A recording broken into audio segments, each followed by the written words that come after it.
This is Honky Tonk Man, and you're watching and listening to Comic Book Assembled Syndicate.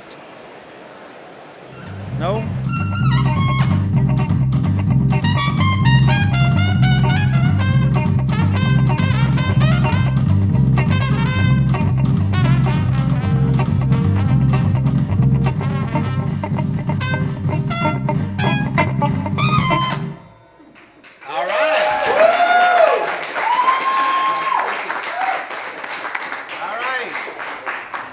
Tyson Dukes. Those guys are awesome. Yeah. Nice. Punch it in. Mike Al, punch it in. Oh, yeah, that's right. Punch it in. What, Well, the last time me and Mike Al did the old fist bump. Mike Al, knuckle up.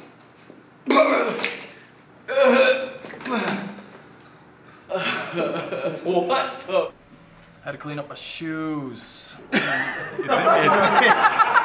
this what happened? Because I projectile vomited. That's good. Okay, so Superman, Batman, Public Enemy. I'll just say it's based on a story written by Jeph Loeb, drawn by Ed McGuiness. Yep. This adaptation was written by Stan Berkowitz, I believe. Made to look exactly like Ed McGuinness's art. I read the original story. Okay, you can go ahead. And watched the cartoon. They did a really good job of adapting it. Like, the Okay, art was great. The story was there. But you know what? Then the next question is, if they did a good job of adapting it, how good was the original story?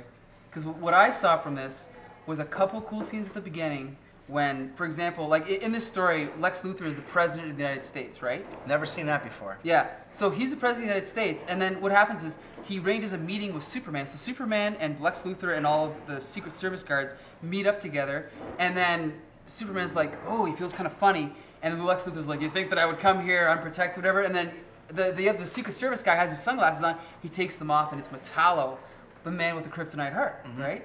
And then after that, there's this great fight scene where Superman is like grabbing a car, ripping off a tire, and ripping off a door, using everything he can, smashing Metallo over the head. I'm like, this is awesome. But then in my opinion, after that, it became about 90 or 60, 70 minutes of just every superhero, supervillain they could throw at Superman and Batman, just big fight scene after fight scene after fight scene. And so I thought it was disappointing after that. Tyson.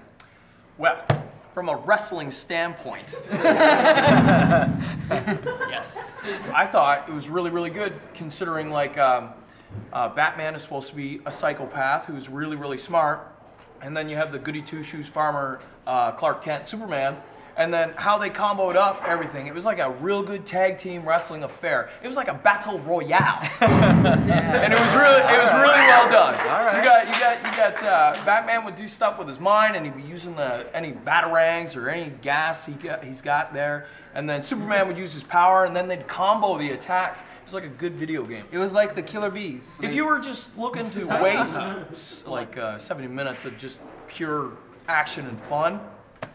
There's a lot of fights. I wanted to really like this. The art, I thought, really sucked. I really didn't like the art. I thought compared to like the Warner Brothers Batman's cartoon, like the Batman and Superman cartoons, I thought it was not so good. Lex Luthor as president, I mean, it's been done so many times. It's been done so many times. Like Lex Luthor says, okay, this basically, he gets the whole world to turn on Superman. We've never seen that before. Yeah. I want you to watch this footage of Superman killing Metallo. And he shows footage of Superman. And then I'm going to light the cigar with $1 million bill. Yeah, exactly. and it's like, and now, where's your Superman? Yeah. You know what I mean? It's every superhero movie has that plot. Yeah, but how frame many the superhero? How many times do people have to know like Lex Luthor equals bad? And I think he's not good.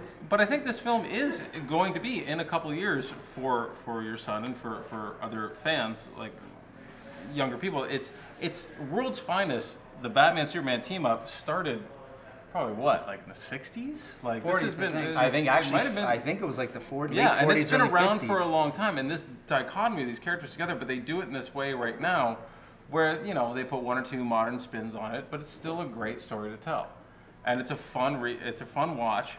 And again, as long as you don't confuse it with the one with Johnny Depp, because that gets really confusing. That's what I did. I watched The Public Enemy with Johnny Depp, and then I was like, this is nothing like Superman or Batman. I thought he was the Mad Hatter. There's neither in there. I think it was terrible. Yeah, I think Max. Yeah. It was weird though how they tried to kind of add an edge to Lex Luthor in a way where it's like he kisses the girl for absolutely no reason, and the most awkward scene in the entire thing is he turns and he's like, bitch. He says the B word in this film once, but it was just like really kind of like, why would you do that? I don't know. I have no. It's just really strange. Why would you say that when you're trying to kid it all? And you know, I have to answer because Lex Luthor is bad. He's not a good person. He goes to the bathroom and doesn't wash his hands all the time. Well, to make the point that he was making, I think it was a good idea for the kids that are coming up. So it's not like a 7, 8-year-old movie, although my 8-year-old did love it, because I'll let him watch anything. But grab the lamp off the table. From a selling perspective, and if you want to sell comic books and keep this art alive, I think you got to always branch out, like wrestling, to the next generation. Yes. And this is what they did with, I think, this, because my boy was like, who's the guy, the red guy with the snake head? I'm like, well, that's Copperhead. And who's that guy? Now, my kid is going to be interested in not just a Batman and not just a Superman, but he'll want to know about the big gorilla. He'll want to know about the gigantic woman. He'll want to know about these different characters, which means different books, means different sales. Yeah, smart. That's good. Yeah, and actually, good point. But that's just it. Who was like that first crew that shows up of all ice people? Yeah, like Captain they're all like Cold Captain and Cool Mr. somehow is like, Freeze well, you have ice powers too? I guess we should hang out. Let's do this thing. And They Live, when Roddy Piper fights that guy for 20 minutes to put the sunglasses on, which is really annoying, and it goes on and it goes on. The Carpenter film. They live. And he's like, put the glasses on. No! And they fight for like 20 minutes. That's what went on in this movie when it's like, are you dying from kryptonite poisoning? Yeah. Don't worry, we'll make it, man.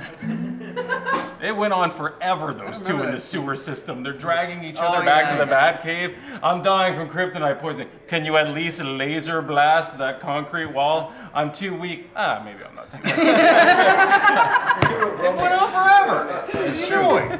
It's true. So, would we recommend this DVD? I personally wouldn't. I would. It's awesome. I think it's great. I thought it was great. I'd recommend it. Johann Kockenheimer is here.